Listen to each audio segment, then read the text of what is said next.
em suspense. A dos assassinatos da vereadora Marielle Franco e do motorista Anderson Gomes. Cápsulas na cena do crime eram de munição vendida para a Polícia Federal. E o ministro da Segurança Pública afirma que houve desvios dessa munição. Um deles feito por um escrivão da PF que acabou demitido e preso. Munição desse mesmo lote foi usada na maior chacina realizada por um grupo de extermínio na história de São Paulo. Nessa chacina, 17 pessoas foram mortas e 3 PMs e um guarda civil acabaram presos. Munição do mesmo lote também foi usada para matar 5 pessoas em guerras de facções de traficantes em São Gonçalo, na região metropolitana do Rio. Uma câmera mostra o momento em que a vereadora deixou o local onde teve um compromisso público. E um carro que saiu em seguida, minutos antes da execução. A assessora de Marielle diz que uma mulher ligada à vereadora foi abordada por um estranho dias antes do crime. E que ele fez várias perguntas sobre os hábitos da vereadora. O Jornal Nacional traz todas as peças do quebra-cabeças encontradas até agora. Os atos em homenagem à vereadora morta na quarta-feira. Números que mostram ineficiência da polícia na elucidação de assassinatos no Rio. E investigações de sucesso em casos com maior pressão da sociedade.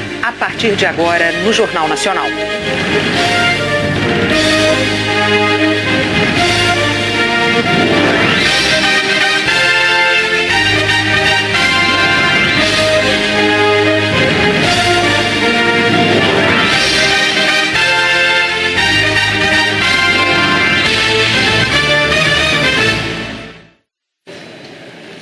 O Jornal Nacional teve acesso com exclusividade às câmeras de segurança que registraram as últimas imagens da vereadora Marielle Franco e do motorista Anderson Gomes com vida.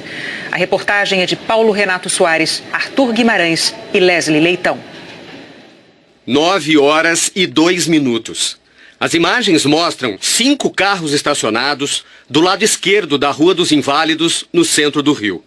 O carro que a vereadora Marielle usa é o terceiro, que está com as luzes acesas.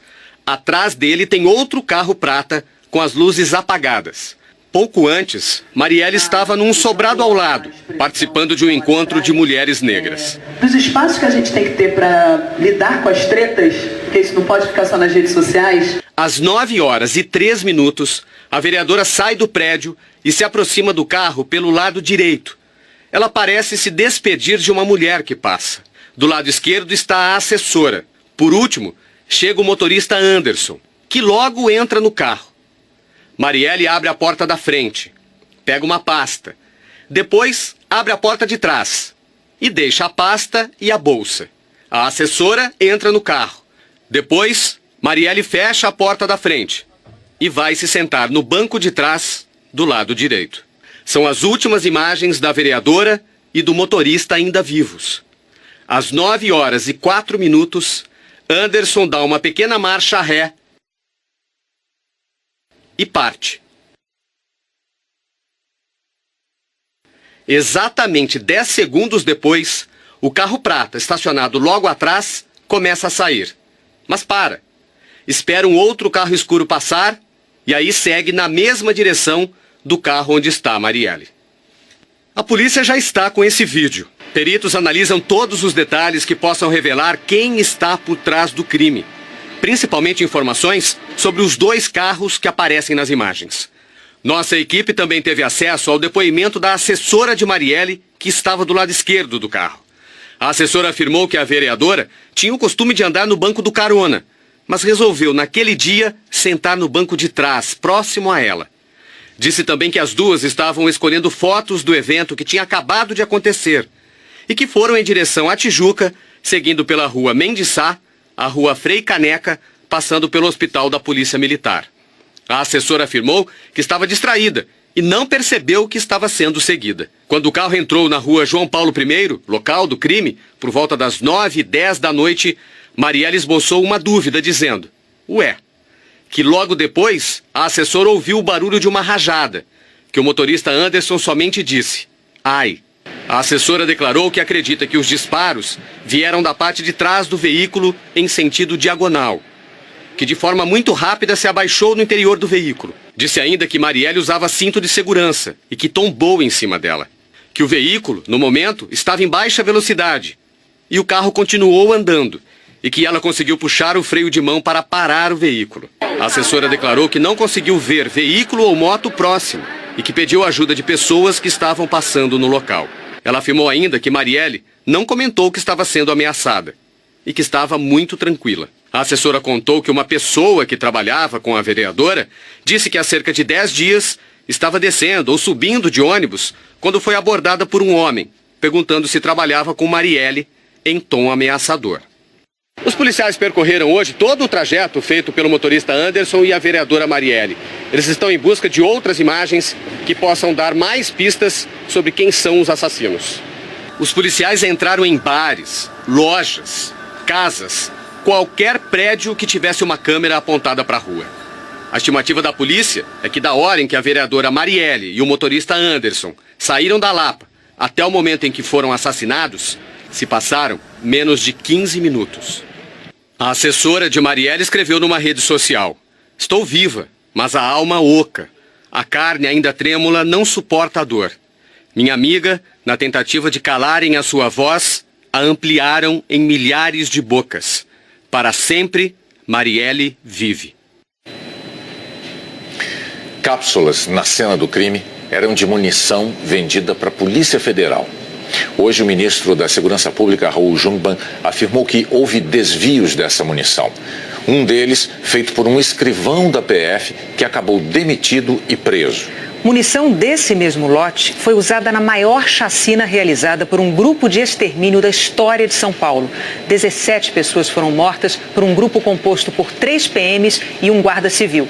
E outras balas desse lote também foram usadas em guerras entre facções rivais de traficantes, que resultaram nas mortes de 5 pessoas em São Gonçalo, na região metropolitana do Rio. Hoje, no início da tarde, o RJ1 noticiou com exclusividade a informação apurada pelo repórter Wesley Leitão de que a munição que matou Marielle Franco e Anderson Gomes veio de um lote comprado pela Polícia Federal. E atenção, informação exclusiva que chegou agora. O RJ1 teve acesso às informações sobre a origem da munição que matou a vereadora Marielle e o motorista Anderson. No local do crime, os peritos encontraram 9 cápsulas de balas calibre 9mm. A análise desse material revelou mais uma pista para a investigação. A munição pertencia ao Departamento da Polícia Federal em Brasília. A CBC, Companhia Brasileira de Cartuchos, vendeu o lote UZZ-18 em dezembro de 2006. A PF sempre compra munição dessa empresa porque é a única fornecedora no país. Segundo fontes da Polícia Federal, o lote tinha quase 2 milhões de cápsulas que foram distribuídas para todas as unidades da Polícia Federal. Rio de Janeiro, São Paulo e o Distrito Federal receberam a maior quantidade, mais de 200 mil cada um. A perícia da Divisão de Homicídios do Rio descobriu que a munição desse lote era original. As cápsulas nunca foram recarregadas. Mais tarde, nossa equipe conseguiu novas informações sobre o lote que matou a vereadora e o motorista. Parte da munição desse mesmo lote foi usada em pelo menos mais 4 casos. Um deles também teve grande repercussão, a chacina de Osasco em 2015, a maior da história de São Paulo. Foram 17 assassinatos. Este documento foi enviado pela CBC à Polícia de São Paulo 5 dias depois da chacina. O ofício tem informações sobre 2 lotes comprados pelo Departamento da Polícia Federal em Brasília. O UZZ-18 foi vendido com 2 notas fiscais, números 220821 e 220822, emitidas em 29 de dezembro de 2006. Mas não há detalhes sobre o local onde a empresa entregou a munição. Há um outro lote que não tem ligação com os crimes do Rio. O lote BNT84 foi vendido com várias notas fiscais, com entrega em diferentes superintendências da PF no país. Na época da chacina de Osasco, os investigadores apreenderam cápsulas de outros 3 lotes. Um vendido para o Exército Brasileiro e outros 2 para a Polícia Militar de São Paulo. 3 policiais militares e um guarda civil foram condenados pelos crimes. Vitor Silva dos Santos, Fabrício Eleutério, Tiago Renklan e Sérgio Manhanha executaram as vítimas em diferentes pontos de Osasco e Barueri. Balas do lote UZZ-18 também foram usadas em assassinatos em São Gonçalo, na região metropolitana do Rio. e deixaram 5 mortos. Desta vez, segundo os inquéritos, em acertos de contas entre traficantes de facções rivais. Em 2015, 2 homens foram mortos a tiros na favela da Alma. No mesmo ano, mais um duplo homicídio. E em 6 de setembro do ano passado, o corpo de um homem foi encontrado com 17 marcas de tiros no bairro Estância de Pendotiba. Em São Gonçalo, as munições do lote UZZ-18 foram usadas por traficantes em guerra. E em Osasco, por um grupo de extermínio formado por policiais. O desafio da Divisão de Homicídios do Rio, no caso da vereadora e do motorista, é desvendar quem foram os autores e os mandantes das execuções. Hoje, a PF e a Polícia Civil divulgaram uma nota afirmando que a Polícia Federal instaurou um inquérito para apurar as circunstâncias envolvendo as cápsulas encontradas no local do crime e reafirmando o compromisso de trabalhar em conjunto para esclarecer todos os fatos. O ministro da Segurança Pública, Raul Jungmann, disse que a munição foi desviada há 10 anos por um escrivão da Polícia Federal. Em 2006, a Polícia Federal comprou um lote de 1.900.000 munições à CBC e ocorreram desvios. Um desses desvios aconteceu em 2007, na própria Polícia Federal, por um escrivão. Ele foi processado, preso e demitido, mas ele tinha feito um repasse desse lote para algumas organizações criminosas do Rio de Janeiro. É isso que nós temos até aqui, mas a polícia está investigando tudo e nós já sabemos que aproximadamente 50 inquéritos ou mais foram abertos no Rio de Janeiro, fruto exatamente de terem encontrado cápsulas desse lote que foram encontradas em cenas de crimes que aconteceram no Rio de Janeiro e mesmo fora de lá. O nome do escrivão é Cláudio de Souza Coelho. E sobre as investigações dos assassinatos da vereadora e do motorista, o ministro disse que o empenho é total. Tem 8 equipes que estão trabalhando só na Polícia Civil hoje do Rio de Janeiro. E com a participação, com o apoio da própria Polícia Federal, que está apoiando a Polícia Civil. Todos os meios policiais, de inteligência, da parte da intervenção, das Forças Armadas, da sua inteligência, está participando desse esforço. Ou seja, tudo que é possível e todos os recursos estão empenhados e integrados nesse trabalho. Por isso, eu espero que venhamos a ter resultados. Agora, é preciso ter resultados que efetivamente conduzam os responsáveis e aos eventuais mandantes para que eles sejam punidos e levados à cadeia. O número de homicídios aumentou muito no Rio nos últimos anos. Os investimentos nas polícias, ao contrário, só têm diminuído, com reflexos na elucidação de muitos casos. 14 de março de 2018, uma noite violenta no Rio. 2 horas antes do assassinato da vereadora Marielle Franco, a zona norte da cidade foi o endereço de outro crime bárbaro. Um assalto. Os bandidos param um carro. Dentro dele estavam o pai e o filho de 5 anos. O empresário Cláudio Henrique Costa Pinto, de 43 anos, sai do carro, sob a mira de uma arma, e não reage. O pai mantém uma mão para o alto, a outra protegendo a criança. Eles se afastam e o assaltante se prepara para levar o carro. Poderia ser o fim dessa história, mas não foi. PMs que passavam por ali veem o assalto e trocam tiros com os bandidos.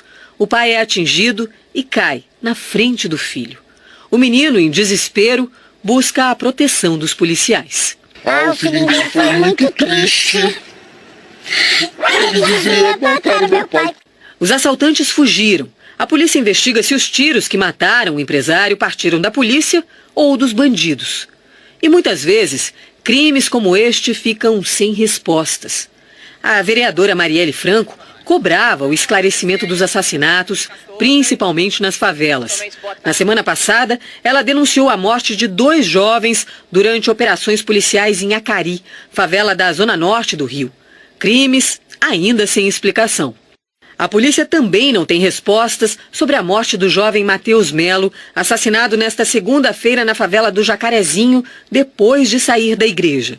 A família acusa policiais militares, mas ninguém foi preso até agora. São casos recentes, mas há outros que esperam muito tempo por uma solução. Só 18% dos homicídios registrados no primeiro semestre de 2016 no Rio foram esclarecidos. 81% continuam em andamento. A gente tem uma polícia muito mais preocupada hoje em ocupar ruas e ter uma espécie de uma ostensividade repressiva do que, de fato, elucidar e desbaratar estruturas criminosas. Enquanto os homicídios aumentam aqui no estado do Rio, o investimento nas polícias vai no sentido contrário.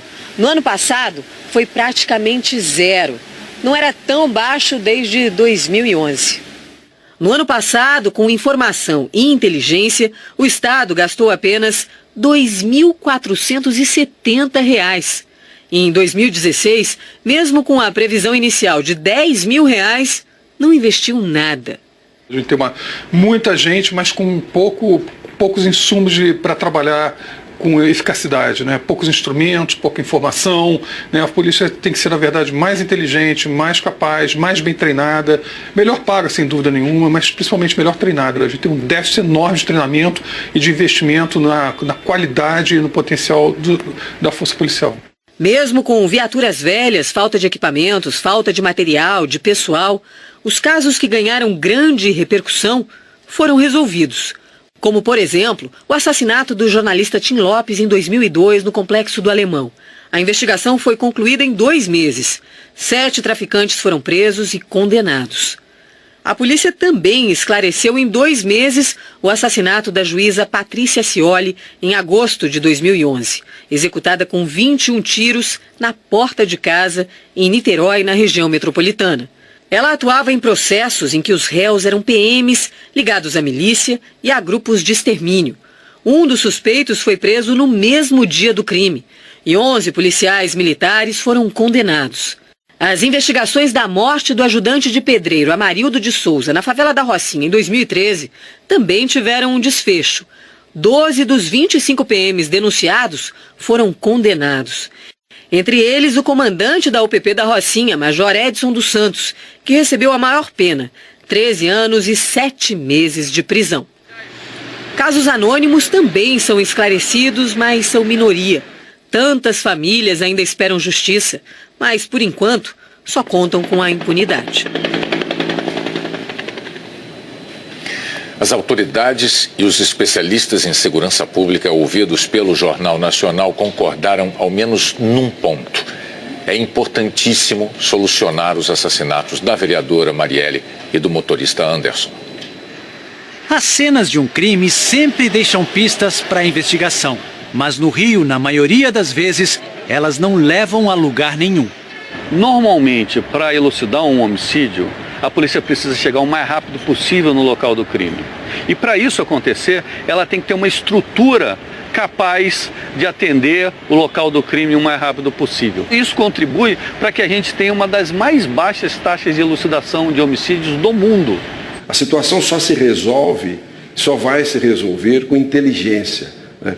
O Brasil não tem essa preocupação em desenvolver inteligência nas suas atividades. E segurança pública sem inteligência não trará resultados. Para a Procuradora-Geral da República, os assassinatos de Marielle Franco e do motorista Anderson Gomes não podem fazer parte dos crimes sem resposta. É o assassinato de uma líder política, de uma defensora de direitos fundamentais. O país tem um compromisso com preservação de direitos humanos. Nesse ano em que a Constituição brasileira faz 30 anos e que tem a defesa de direitos fundamentais como elemento central do seu eixo de normas, é importantíssimo que nós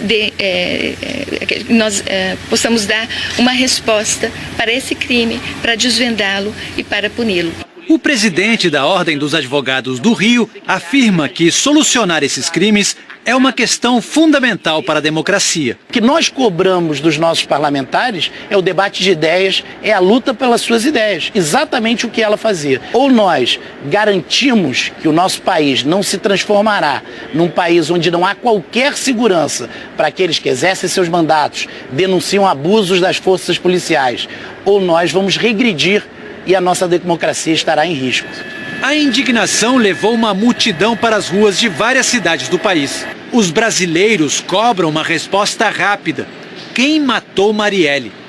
Em nota, a Comissão Interamericana de Direitos Humanos diz que o Estado brasileiro tem a obrigação de investigar este lamentável assassinato de maneira séria, rápida, exaustiva, independente e imparcial. O caso é tão emblemático que o Ministério das Relações Exteriores enviou um pedido a todas as embaixadas brasileiras para que divulguem amplamente as medidas que estão sendo tomadas para esclarecer o crime. Aqui no Rio, nós procuramos as autoridades para saber o que está sendo feito. Ontem, em nota, o interventor federal no Rio, General Braga Neto, declarou que acompanha o caso em contato permanente com o secretário de Estado de Segurança. E o secretário de Segurança, General Richard Nunes, disse que determinou à Divisão de Homicídios ampla investigação sobre os assassinatos. Hoje, nós voltamos a pedir entrevistas ao interventor federal e ao secretário de Segurança, bem como ao chefe da Polícia Civil, Rivaldo Barbosa. Mas eles não quiseram gravar. As assessorias informaram que estão trabalhando para resolver o crime o mais rápido possível. Nós precisamos de reformas profundas na Polícia Militar, na Polícia Civil, no sistema prisional e o mais difícil de tudo de ser implementado, o mais urgente, que é a implementação de políticas públicas nas favelas do Rio de Janeiro. Não dá mais para convivermos com esse apartheid social. A sexta-feira teve novas homenagens a Marielle e a Anderson. Chegar a uma praça, subir em um banco, falar. Fazer política de forma direta, olho no olho. Toda sexta-feira, a vereadora Marielle Franco costumava vir ao Buraco do Lume, no centro do Rio, prestar contas do seu mandato. Hoje à tarde, amigos e colegas dela se reuniram para um aperto de mão, um abraço forte, algumas palavras. Qualquer coisa capaz de oferecer algum conforto. Num momento agudo de tristeza, a música também tem o dom de fazer serenar a dor. Durante uma apresentação ontem à noite, Caetano Veloso, Marisa Monte e Maria Gadu fizeram um refrão com dois nomes, Marielle e Anderson. Essas 9 balas que atravessaram o carro que carregava essas 3 pessoas importantes feriram a todos nós, a nossa dignidade, a nossa democracia, o nosso direito de ser, de existir, a nossa pretitude, o nosso índio, a nossa mulher. Estamos todos baleados. Marielle! Marielle! Anderson! Agora! Estou triste, tão triste, e o lugar mais frio do Rio é o meu quarto. Chico Buarque, que participava de uma manifestação, pediu para falar e falou. Está homenagem à minha vereadora Marielle e a motorista. Simplesmente. Foi um daqueles dias em que se sente como quem partiu ou morreu. Nas voltas do mundo, mais protestos e homenagem às 2 vítimas. Hoje à tarde teve manifestação em Macapá e em João Pessoa e mais uma manifestação no Rio de Janeiro. E mais uma vez protestos fora do Brasil. Em Buenos Aires, um dos cartazes em volta do obelisco perguntava: quem matou Marielle? Mais cartazes e protestos em Barcelona, na Espanha, onde manifestantes gritavam palavras de ordem. Não calaram nossa voz, porque o luto nos move adiante. Luto é luta. Luto é luta. Luto é luta. E Marielle presente. Na França, um grupo de teatro formado por jovens do Complexo da Maré, onde Marielle nasceu, gravou uma homenagem. Anderson Gomes e Marielle Franco. Presente! Também em Paris, o correspondente Rodrigo Alvarez conversou com uma amiga de Marielle. Filha de lavadeira, moradora da favela, ex-empregada doméstica, a escritora Conceição Evaristo participa de um evento sobre literatura na Universidade da Sorbonne. Ela falou sobre a amiga para quem escreveu um poema. Quando eu penso que essa menina foi morta, nesse exato momento eu não tenho mais nenhuma esperança.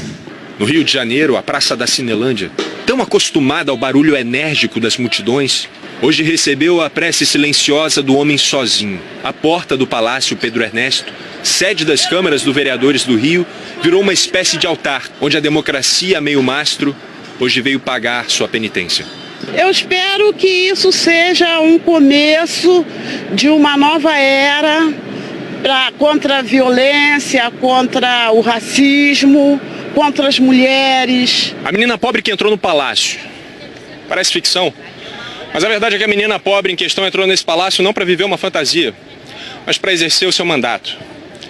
Alguns podem dizer que agora essa história terminou, mas há razões para acreditar que quando certos valores se espalham, quem lutava por eles não morre, apenas passa a existir de uma outra forma. É no espaço de nossa dor que desenhamos a sua luz mulher, Marielle Franco, e as pontas de sua estrela enfeitarão os dias que ainda nos aguardam. Até o início da noite de hoje, o Disque Denúncia tinha recebido 17 ligações sobre a morte da vereadora Marielle Franco e do motorista Anderson Gomes. Quem tiver qualquer informação sobre este caso pode ajudar ligando para o Disque Denúncia do Rio. O DDD do Rio de Janeiro é 21, o número é 2253. 1177, 2253 1177. Ou você pode usar o WhatsApp usando o mesmo DDD 21 e o número 98849 6099, repetindo 98849 6099. O ministro Ricardo Lewandowski, do Supremo Tribunal Federal, encaminhou para o plenário da Corte a ação do PSOL que pede a anulação da intervenção federal na segurança do Rio. O partido argumenta que o decreto assinado no mês passado pelo presidente Michel Temer tem caráter eleitoral e é uma medida desproporcional e inadequada.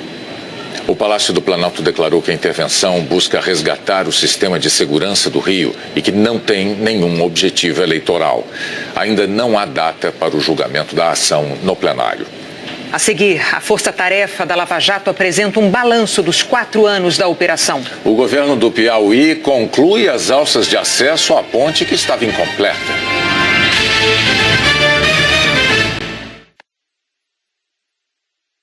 Produto por conta da casa? Só na Casas Bahia. Aproveite na Semana do Consumidor. Na compra de um produto, você ganha outro. Compre sofá retrátil reclinável por R$ 999 e ganhe um rack. Comprou, ganhou. E o desconto é por conta da casa. J2 Prime, só R$ 549. R$100 de desconto por conta da casa. Smart TV.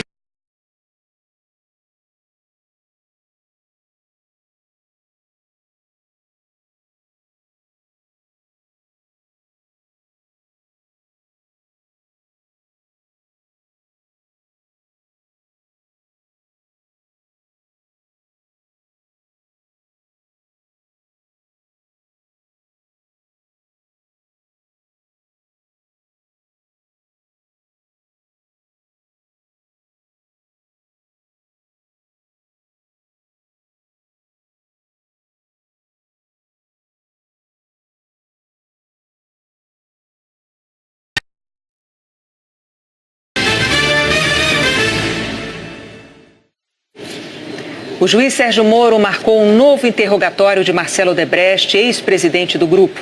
Ele vai falar dia 11 de abril na ação que investiga a compra de um terreno que seria para o Instituto Lula em troca de favorecimentos na Petrobras. Marcelo Odebrecht apresentou novos e-mails no mês passado e afirmou que os documentos comprovam as negociações para a compra do terreno para o Instituto Lula. O ex-diretor da Odebrecht, Paulo Melo, também vai depor. Os advogados do ex-presidente afirmaram que a decisão reforça a nulidade do processo porque impede que a defesa tenha cópia e possa fazer a própria verificação sobre a autenticidade dos documentos juntados, que há muito tempo foi encerrada a fase de coleta de provas e que Sérgio Moro continua em busca de elementos para condenar o ex-presidente. O Instituto Lula afirmou que jamais solicitou o terreno e que funciona em sede própria desde 1991. Na ação sobre o triplex de Guarujá, a defesa do ex-presidente Lula apresentou novas provas ao Tribunal Regional Federal da 4ª Região em Porto Alegre. Segundo a defesa, documentos mostram o que seria uma cooperação ilícita entre a Lava Jato e autoridades americanas. A outra prova da defesa é o depoimento do ex-executivo da Odebrecht, Márcio Faria, negando que a OAS tenha pagado vantagem indevida ao Partido dos Trabalhadores por causa de obras na refinaria Abreu e Lima. Os advogados de Lula dizem que os desembargadores do TRF4 precisam proclamar a nulidade do processo ou absolver o ex-presidente. Lula foi condenado em janeiro, na segunda instância, a 12 anos e 1 mês de prisão e aguarda o julgamento dos recursos. O ministro do Supremo Tribunal Federal, Edson Fachin, negou hoje um novo pedido da defesa do ex-presidente Lula sobre um habeas corpus para tentar evitar a prisão dele no caso do triplex em Guarujá. Fachin afirmou que não houve mudança no entendimento do Supremo sobre a execução da prisão depois da condenação em segunda instância. Dessa forma, Fachin reiterou o que já havia entendido anteriormente ao negar a liminar para Lula. O ministro Edson Fachin também afirmou que não cabe a ele levar esse habeas corpus para o plenário, já que a pauta é uma incumbência da presidente da Corte, a ministra Carmen Lúcia. A defesa do ex-presidente Lula declarou que o entendimento pessoal do ministro Fachin não coincide com a posição de outros ministros do Supremo, conforme decisões proferidas diariamente, e que é necessário que a Corte firme um entendimento sobre a questão. A defesa também reafirmou que Lula é inocente. Amanhã, sábado, 17 de março, vão se completar exatos 4 anos desde que um posto de combustíveis do Distrito Federal batizou a maior operação de combate à corrupção da história do Brasil. Foi no posto da Torre, na chamada Asa Sul, que o país tomou conhecimento da Operação Lava Jato. Hoje, em Porto Alegre, a força-tarefa da operação apresentou resultados. O encontro de 2 dias com 19 procuradores federais de 5 estados fez um balanço da operação em Curitiba, Brasília e Rio de Janeiro. Foram 49 fases com 77 condenados em segunda instância, com penas que somam quase 1000 anos de prisão. 39 investigações estão em tribunais superiores. Só no Supremo Tribunal Federal são 36 processos envolvendo 101 investigados. Foram ainda 395 pedidos de cooperação internacional em 50 países. A Lava Jato espera recuperar cerca de 12 bilhões de reais. 1 bilhão e 900 milhões já retornaram aos cofres públicos. Em 4 anos, 187 acordos de colaboração foram firmados, além de 11 acordos de leniência, uma espécie de delação das empresas. A Procuradora-Geral da República, Raquel Dodge, defendeu a continuidade das delações para o sucesso da operação. Da minha parte, sigo fazendo tratativas de acordos de colaboração premiada, já firmamos alguns, mas tenho utilizado esse instrumento no rigor da lei, mantendo sigilo tanto sobre aqueles que têm firmado esse acordo, quanto sobre o conteúdo das cláusulas, na medida em que isso é necessário para dar eficiência ao direito penal. Durante o encontro, um dos temas mais discutidos foi a prisão dos condenados em segunda instância. Os procuradores defenderam o entendimento adotado pelo Supremo Tribunal Federal há 2 anos. Em 2016, a maioria dos ministros do STF entendeu que condenados por tribunal de segunda instância já podem ir para a cadeia, mesmo com direito de recorrer a instâncias superiores. No início do ano, a presidente do Supremo, ministra Carmen Lúcia, declarou que não vê motivo para rediscutir a questão apenas 2 anos após o entendimento firmado. E nesta semana, o relator da Lava Jato, o ministro Edson Fachin, também disse que não vê razões para que a deliberação seja alterada agora. Se o Supremo Tribunal Federal reverteu seu entendimento quanto à prisão após a decisão de segunda instância, ele vai enterrar o combate à corrupção e à impunidade no nosso país. Essa é a nossa preocupação central hoje. Se esse entendimento for mantido, a expectativa é que dentro de um prazo razoável, a grande maioria dos réus que foram condenados venham a cumprir pena dentro de uma perspectiva curta aí de tempo. O combate à corrupção é um desejo legítimo de milhões de brasileiros. E você, que Brasil você quer para o futuro?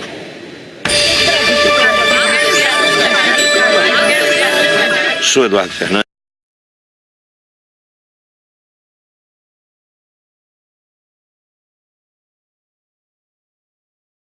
Economicamente equilibrada, assim como esse fenômeno da natureza, que é a nossa intrigante pedra-chapéu do Sol. Meu nome é Paulo Rachel Afonso, sou de Pederneiras, São Paulo, e o que eu gostaria mesmo era poder contratar mais funcionários, gerar mais empregos com menos encargos. Meu nome é Mailson Guerra, sou da cidade de Rio Barbosa, na Bahia. O Brasil que eu quero para o futuro é um Brasil com mais dignidade, respeito e principalmente justiça. Para quem não agir com dignidade e respeito, possa pagar pelo que fez. Luiz Louro, eu tenho 24 anos e sou professor em Igrejinha, no Rio Grande do Sul. A minha cidade é conhecida informalmente como a capital da solidariedade. O Brasil que eu desejo para o futuro é assim, mais solidário, um lugar em que as pessoas se preocupam mais umas com as outras e menos consigo mesmas. Meu nome é Mário Augusto e estou falando de Enxu Queimado, Rio Grande do Norte. O país que eu quero para o futuro é um país onde os políticos criem leis que incentivem a utilização de energias alternativas, ao invés de criarem leis absurdas como a que cobram impostos sobre o uso do vento. Daqui a pouco estaremos pagando até para respirar. Eu sou Almeci Borges, moro em Marabá. Estou aqui nas margens do Rio Tocantins. Qual o Brasil que eu quero para o futuro? Eu quero um Brasil onde todos possam viver dignamente e onde o corrupto possa ser preso.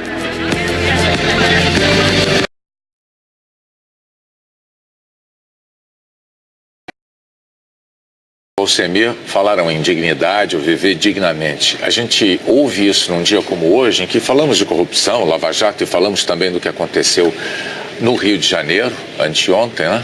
Essas palavras ganham uma força ainda maior. E o brasileiro que é conhecido pela sua criatividade, pela sua capacidade de empreender, me chamou a atenção o Paulo Afonso de São Paulo, que diz que gostaria de contratar mais pessoas, mais funcionários, dar mais empregos. Olha aí o desejo de muita gente que produz nesse país, né? Empreendedor, né? Isso aí. Os depoimentos que você vê aqui também estão no Globoplay, na página do JN e em g1.com.br/Brasil, que eu quero tudo junto. Você ainda pode mandar o seu vídeo e seu porta-voz da sua cidade. Agora, olha isso. Depois do Jornal Nacional mostrar uma situação absurda no Piauí, o governo do estado decidiu concluir as alças de acesso de uma ponte. É na estrada que liga os municípios de Dom Inocêncio e São Lourenço do Piauí.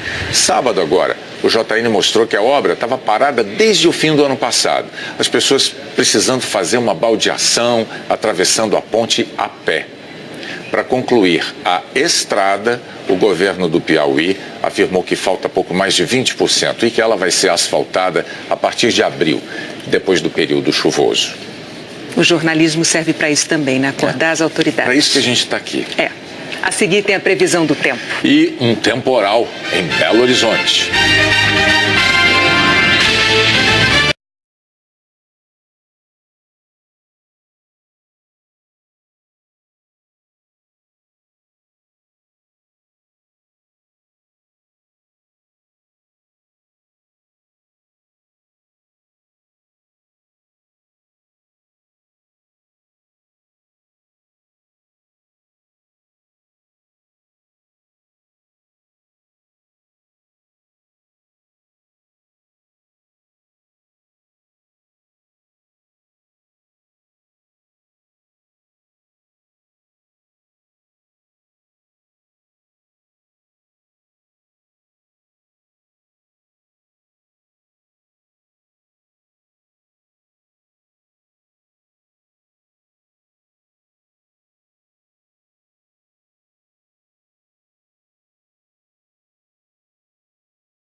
Um temporal no fim da tarde provocou muitos estragos em Belo Horizonte. A chuva forte de 20 minutos foi suficiente para alagar avenidas importantes. A região oeste de Belo Horizonte foi a mais atingida. Em muitos pontos, carros foram arrastados por vários metros, em alguns casos com pessoas dentro. Um muro desabou sobre a parte de uma casa. 2 pessoas foram resgatadas com vida. Em toda a região metropolitana, os bombeiros atenderam a mais de 40 ocorrências e vários pontos da capital mineira ainda estão sem energia. Isso com 20 minutos de chuva. Vamos saber da previsão do tempo com a Maju Coutinho lá em São Paulo. Oi, Maju, boa noite. O que você tem para dizer aí para os moradores de Belo Horizonte? Oi, Renata, boa noite para você, para o Bonner e para todos. Pois é, essa chuva que eu digo de verão, que a gente não pode menosprezar. Pode chover de novo amanhã.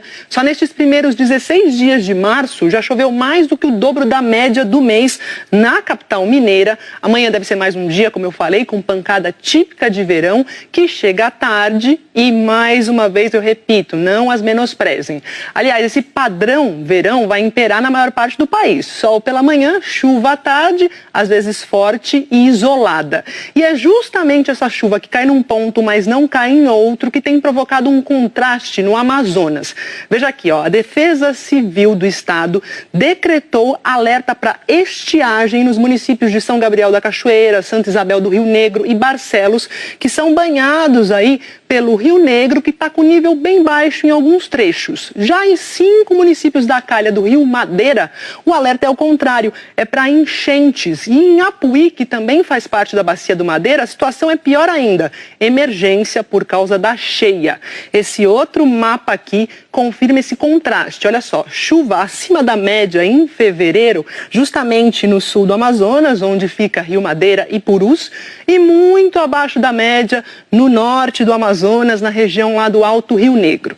Dos rios a gente vai à praia, afinal amanhã é o último sábado de verão, o sol vai brilhar todo dia, o dia inteiro, aliás, aqui ó, em Mares do Sul, também em grande parte do litoral de São Paulo. Mesma situação aqui no litoral capixaba, no sul da Bahia e nessa área aqui, Renata, entre Pernambuco, chegando a um pedacinho do Ceará. Vamos à La Playa aí. Pois é, e amanhã, mais conhecido como sábado, vai ser o último sábado do verão. Vai esquentar? Quentura total, Renata. Acompanha comigo aqui as temperaturas. Será um sábado de quentura em Cuiabá, 35 graus de máxima, 34 em Teresina e também em Salvador. Macapá com 33 e pancada à tarde, chuva à tarde também em Vitória, onde faz 32 graus, que é a mesma máxima aqui de Porto Alegre, só que em Porto Alegre o tempo fica firme. Rio de Janeiro com 31 graus, com possibilidade de chuva logo cedo, 29 graus aqui em São Paulo, pancada a partir da tarde e também pode chover em Curitiba, aí sim, Renata, a capital com a temperatura mais amena amanhã, 26 graus. É, e 19 de mínima, né? Obrigada, Maju, bom fim de semana. Obrigada, tchau, tchau. Tchau. Desde segunda-feira, 50 mil pessoas deixaram 2 áreas que estão sendo atacadas na Síria. 20 mil abandonaram Guta Oriental, nos arredores de Damasco, para fugir dos ataques aéreos russos que tentam ajudar o governo sírio a retomar a área controlada por rebeldes. Só hoje morreram ali mais de 40. 30 mil pessoas fugiram da cidade de Afrin, no norte sírio, onde há combates entre turcos e uma milícia curda. Em 7 anos de guerra civil, quase 12 milhões de sírios fugiram de suas casas. A polícia britânica confirmou o assassinato de um cidadão russo exilado na Inglaterra. No começo da semana, o empresário Nikolai Glushkov foi encontrado morto na casa dele em Londres. O corpo tinha sinais de estrangulamento. Glushkov foi condenado na Rússia por fraude econômica. Morava na Inglaterra desde 2010 e era um crítico do governo Putin. A Coreia do Sul está no Globo Repórter de hoje. Vamos conhecer os segredos do povo que reconstruiu uma terra devastada. O fôlego das mulheres que mergulham sem equipamento em busca das riquezas do mar. Onde nascem as folhas do chá que purifica o organismo. A beleza dos terraços de arroz orgânico à beira-mar. ginseng da montanha, uma das raízes mais valiosas do mundo, só nasce nas alturas. Educação pública de qualidade no campo e nas cidades. Um país que investe na sabedoria dos professores. Taekwondo, a magia de uma arte criada por guerreiros. Hoje, no Globo Repórter. A seguir, uma fratura tira Felipe Luiz dos amistosos da seleção. A FIFA confirma a permanência dos árbitros de vídeo na Copa.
O jogador Felipe Luiz, do Atlético de Madrid e da seleção brasileira, sofreu uma fratura na fíbula da perna esquerda no jogo de ontem contra o Lokomotiv da Rússia.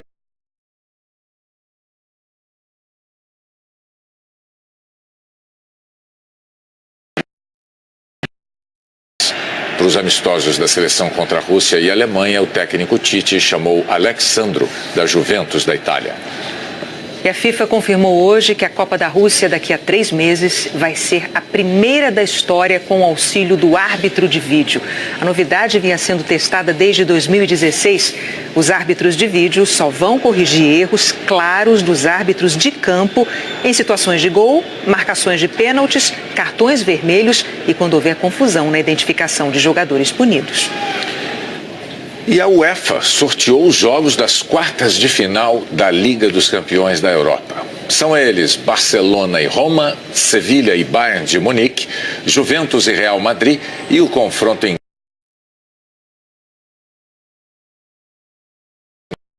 3 e 4 de abril. O Jornal da Globo é depois do Globo Repórter. Boa noite. Uma boa noite para você, bom fim de semana.